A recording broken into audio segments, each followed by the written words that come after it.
Di suatu hari, Rasulullah Shallallahu Alaihi Wasallam keluar rumah untuk melaksanakan sholat Idul Fitri. Sementara anak-anak kecil tengah bermain riang gembira di jalanan. Tetapi tanpa seorang anak kecil duduk menjauh berseberangan dengan mereka dengan pakaian yang sangat sederhana dan tanpa murung. Ia menangis terseduh-seduh. Melihat fenomena ini, Rasulullah segera menghampiri anak tersebut. "Nak, mengapa kau menangis? Kau tidak bermain bersama mereka?" Rasulullah membuka percakapan. Anak kecil yang tidak mengenali bahwa orang dewasa di hadapannya adalah Rasulullah menjawab, "Paman, ayahku telah wafat." Ia mengikuti Rasulullah dalam menghadapi musuh di sebuah pertempuran, tetapi ia gugur dalam medan perang. Rasulullah SAW terus mengikuti cerita anak murung tersebut. "Ibuku menikah lagi. Ia memakan warisanku, peninggalan ayah. Sedangkan suaminya mengusirku dari rumahku sendiri. Kini aku tak memiliki apapun, makanan, minuman, pakaian, dan tempat tinggal.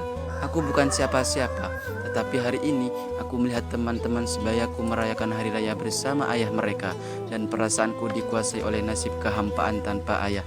Untuk itulah aku menangis." Mendengar penuturan ini, batin Rasulullah terenyuh. Ternyata ada anak-anak yatim dari sahabat yang gugur membela agama dan Rasulnya di medan perang mengalami nasib malang begini. Rasulullah segera menguasai diri. Rasul yang duduk berhadapan dengan anak ini segera menggenggam lengannya. "Nak, dengarkan baik-baik. Apakah kau sudi bila aku menjadi ayah? Aisyah ibumu, Ali sebagai pamanmu, Hasan dan Husain sebagai saudaramu, dan Fatimah sebagai saudarimu?" tanya Rasulullah. Mendengar tawaran itu, anak ini mengerti seketika bahwa orang dewasa di hadapannya tiada lain adalah Nabi Muhammad Sallallahu Alaihi Wasallam. "Kenapa tak sudi ya Rasulullah?" jawab anak ini dengan senyum terbuka. Rasulullah kemudian membawa anak angkatnya pulang ke rumah. Di sana anak ini diberikan pakaian terbaik. Ia dipersilakan makan hingga kenyang. Penampilannya diperhatikan lalu diberikan wangi-wangian.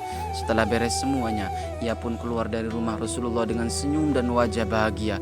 Melihat perubahan drastis pada anak ini, para sahabatnya bertanya, "Sebelum ini kau menangis, tetapi kini kau tampak sangat gembira.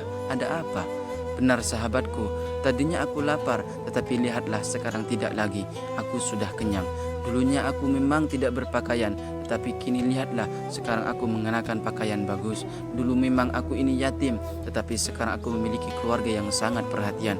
Rasulullah ayahku, Aisyah ibuku, Hasan dan Husain saudaraku, Ali pamanku, dan Fatimah adalah saudariku. Apakah aku tidak bahagia?" Mendengar sahabatnya, mereka tanpa menginginkan nasib serupa. "Aduh, cobalah ayah kita juga gugur pada peperangan, sehingga kita juga diangkat sebagai anak oleh Rasulullah." Waktu terus berjalan, usia semakin bertambah. Kebahagiaan anak ini pun lenyap ketika selang beberapa tahun setelah itu, Rasulullah SAW meninggal dunia. Meratapi kepergian ayah angkat paling mulia ini, ia keluar rumah seraya menaburkan debu di atas kepalanya. "Celaka, sungguh celaka. Kini aku kembali terasing. Aku bukan siapa-siapa lagi. Aku kini menjadi yatim, sepi," katanya terisak.